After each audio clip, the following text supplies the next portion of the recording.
O presidente Bolsonaro visitou hoje pela manhã o Comando de Artilharia do Exército, que fica em Formosa, Goiás, cidade a 80 quilômetros de Brasília.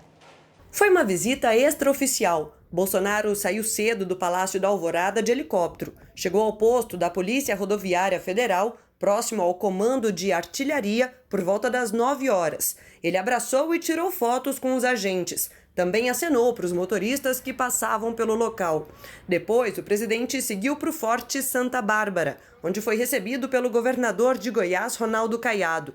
Juntos assistiram a disparos de diversos tipos de armas. O presidente retornou a Brasília por volta das 2 da tarde.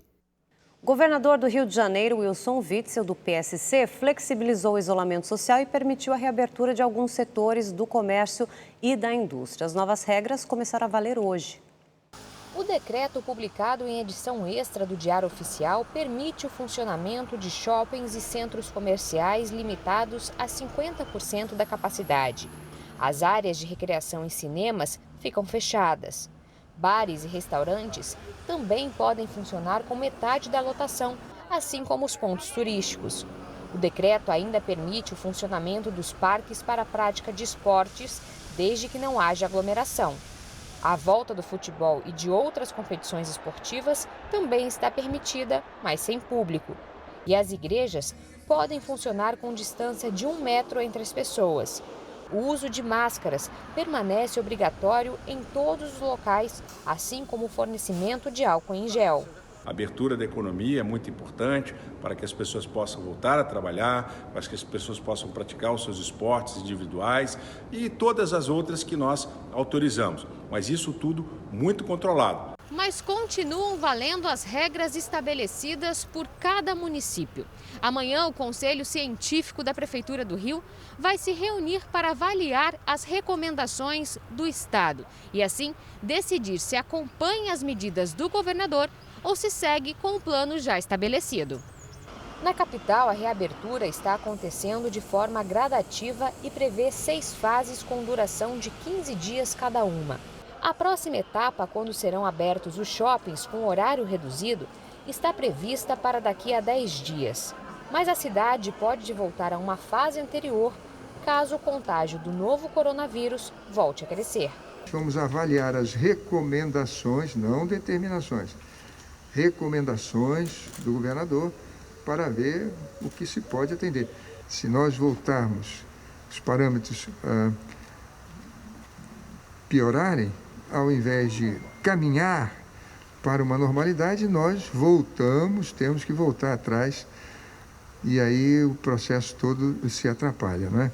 Hoje os ônibus intermunicipais voltaram a circular, mas o transporte de passageiros em pé na região metropolitana está proibido.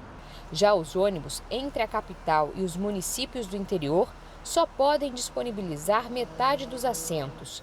Mesmo com a liberação, o movimento hoje na rodoviária do Rio foi baixo. Mudança também no metrô, trens e barcas. Agora, não há mais controle de acesso de passageiros. Ainda assim, todos devem operar com capacidade limitada. E em São Paulo também tem mudança no combate ao coronavírus em relação ao transporte coletivo. Os detalhes com a repórter Carolina Rigengo. A medida da Prefeitura de São Paulo determina que os ônibus circulem apenas com a capacidade máxima de passageiros sentados. Por isso, a SP Trans ampliou a frota. São mais 2.000 veículos, um total de 10.000 coletivos em circulação aqui na capital paulista. A orientação é que motoristas, cobradores e também os passageiros colaborem com as fiscalizações. E no ABC Paulista, as concessionárias de veículos e os escritórios voltaram a funcionar. Só que além do uso de máscara ser obrigatório, há outros protocolos. As concessionárias só podem ficar abertas da 1 até às 5 horas da tarde, com 20% da capacidade. Os atendimentos precisam ter um intervalo de 30 minutos e é necessário respeitar o distanciamento de 1,5 m. Todos esses locais precisam apresentar álcool gel na entrada e medir a temperatura dos clientes. De São Paulo, Carolina Rigengo para o Rede TV News.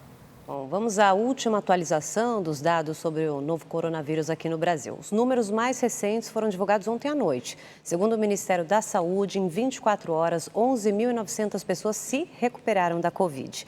A pasta também informou que, nesse mesmo período, foram registrados cerca de 30.800 novos casos da doença, além de 1.005 mortes. Vamos agora à análise econômica com Salete Lemos. Boa noite a todos. No resumo da semana, o destaque, claro, fica com o reinício das atividades econômicas. Aos poucos, comércio, serviço, indústria vão reabrindo suas portas e criando todo tipo de expectativa. De um lado, nós temos aqueles que dizem isso vai demorar muito para impactar na geração de emprego, na recuperação de renda. Do outro lado, nós temos quem diga o seguinte, não, a recuperação vai ser mais forte do que se imagina, por conta de algumas campanhas. Campanha do tipo, eu mereço, eu vou comprar. Seria uma compensação a esses meses de isolamento que passamos por conta da pandemia, portanto, uma busca por compras, uma demanda por compras e uma visitação a shoppings e lojas maior do que o previsto neste momento. E temos também o dólar, hein? O dólar resolveu dar uma forcinha, está aí cotado abaixo, R$ 5 reais, quem diria, o que mostra que os investidores estrangeiros também resolveram apostar ou fortalecer suas apostas no Brasil. No mais é isso, um ótimo final de semana e um bom domingo a todos. Bom, gente, a limpeza é uma aliada importante no combate ao coronavírus, a gente sabe, né? E para reduzir os riscos de contaminação entre os idosos, uma campanha vai promover ações de higienização em mais de 130 casas de repouso do país. Mesmo com muita experiência de vida, eles ainda aprendem. Ultimamente, a principal lição por aqui tem sido a higienização de tudo. A limpeza dos móveis e corrimãos, por exemplo, passou a fazer parte da rotina do Lar Alsina, em Diadema, na Grande São Paulo. Todas essas medidas são realmente para proteger, né? Para que a gente fique blindado o mais possível, né? Para que não traga o vírus, porque a gente tem ideia de que é assim. Se o vírus entrar, a gente tem uma demanda muito grande de idosos e a gente sabe que as consequências podem ser trágicas, né? Também não é para menos. Os idosos pertencem ao grupo de risco da Covid-19 e precisam de uma atenção redobrada. De acordo com um levantamento do Ministério Público do Estado de São Paulo, até 1º de junho foram registrados mais de 300 casos de coronavírus e 49 mortes em casas de repouso e asilos. Pensando em diminuir esses números, o Instituto de Referência e Apoio a Projetos Assistenciais do Brasil, o IRAPA, em parceria com a Associação Brasileira do Mercado de Limpeza, a Abralimp, criou a campanha Repouso Limpo. A campanha vem no momento em que esses idosos estão em grande risco de contaminação. E por eles serem do grupo de risco de óbito por Covid-19, o que a gente precisa neste momento é fazer a descontaminação das casas. Nós entregamos produtos e materiais de limpeza e higienização e fazemos o treinamento da equipe de limpeza das casas. A gente está usando toda a nossa estrutura para divulgar o trabalho da IRAPA para os nossos associados e também para outras associações que podem ajudar o trabalho deles. Já tem vários associados nossos que abraçaram esta causa, estão participando, doando produtos e serviços para esta campanha. Ao todo, 134 instituições, entre asilos e casas de repouso, públicas e privadas, serão beneficiadas pela campanha. A primeira fase do projeto deverá contemplar instituições aqui na cidade de São Paulo, como o Lar Apóstolo Simão Pedro, que funciona como um abrigo para idosas na zona norte da capital. Depois, numa segunda etapa, deverá se estender para todo o estado. A meta do IRAPA é de que, nesta primeira fase, mais de 38 mil idosos de entidades públicas, privadas e filantrópicas sejam atendidos. A Fernanda, que trabalha em uma dessas instituições, fala da satisfação de fazer parte do projeto. É muito gratificante, é muito especial fazer parte disso. E eu só tenho a agradecer a todos os envolvidos, a todas as casas de repouso que estão nos recebendo com muito carinho. E muito obrigada, um abraço super especial a todos. Juntos somos mais fortes. E o distanciamento social impõe mudanças de costumes, como nós já vimos em várias situações. Por recomendação das autoridades de saúde, eventos que causam aglomerações devem ser evitados. Inclusive as festas juninas, né, vão ter que se adaptar também para não passar em branco. Este supermercado em Osasco, na Grande São Paulo, manteve a seção de produtos para as festas juninas do mesmo jeito do ano passado.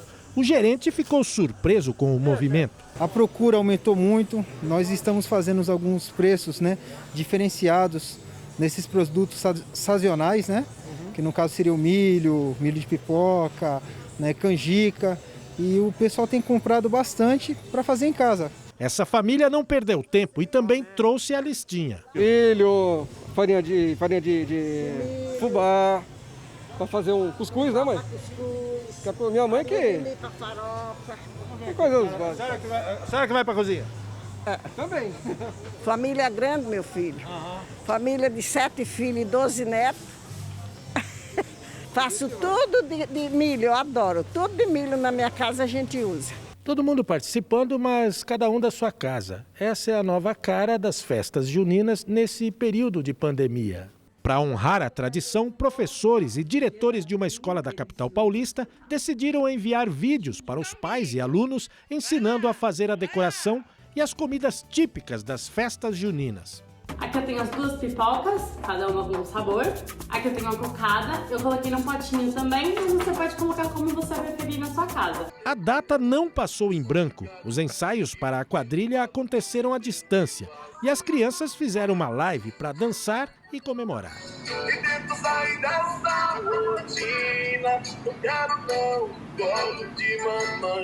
As igrejas também tiveram que se adaptar. Na paróquia São João de Brito, na zona sul de São Paulo, não vai ter quermesse, mas os produtos típicos vão ser comercializados no sistema delivery. É só pedir pelo site. Hoje de manhã, os paroquianos se reuniram para produzir as guloseimas. Bolinho de bacalhau, caldo verde e espetinho de carne. Foi uma forma que nós encontramos de continuar essa tradição tão deliciosa que é a festa junina e também levar um pouco do carinho da São João de Brito para a casa das pessoas. É uma forma de acolher, de todo mundo se sentir recebendo um abraço, porque a comida também é uma forma de carinho. A lua quando brilha falo de amor, Com a maioria das academias fechadas, muita gente decidiu fazer atividades físicas dentro de casa. Os downloads de aplicativos de ginástica aumentaram mais de 250%, mas esse tipo de treino pode provocar lesões. Luana ficou incomodada com a falta de atividades físicas no começo da quarentena. Sem poder ir à academia, sem poder sair para fazer atividade física, eu resolvi baixar um aplicativo e tentar praticar alguma coisa aqui dentro de casa, dentro do apartamento mesmo. Os primeiros treinos foram animadores, mas logo surgiram problemas. Comecei a sentir uma dor muito forte nas costas, puxando aqui para a região do bumbum, da coxa.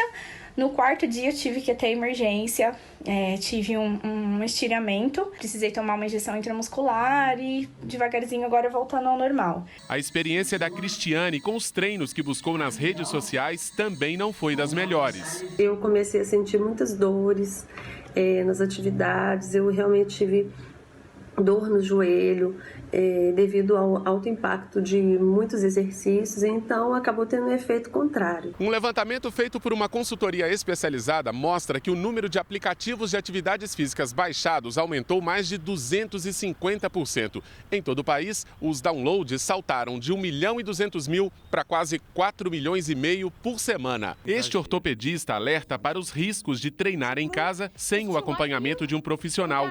Nos últimos dias, ele atendeu 2 pacientes que tiveram problemas no joelho e na coluna. Você não sabe o perfil do aluno que está fazendo a aula.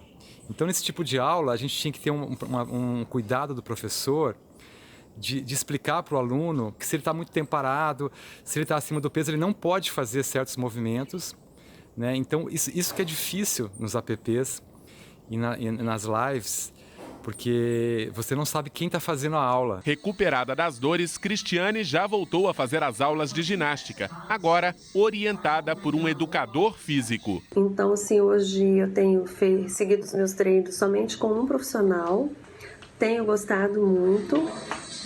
Vem, Jorge. E olha, tem novidade na tela da Rede TV. É o Rede TV Plus, que te garante muita interação e a chance de ganhar prêmios.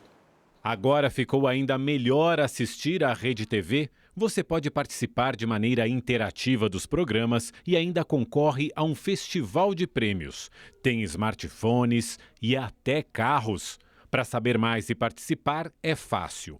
Todas as informações você encontra no site redetvplus.com.br. Boa noite. Tenham todos uma boa noite. Até a próxima.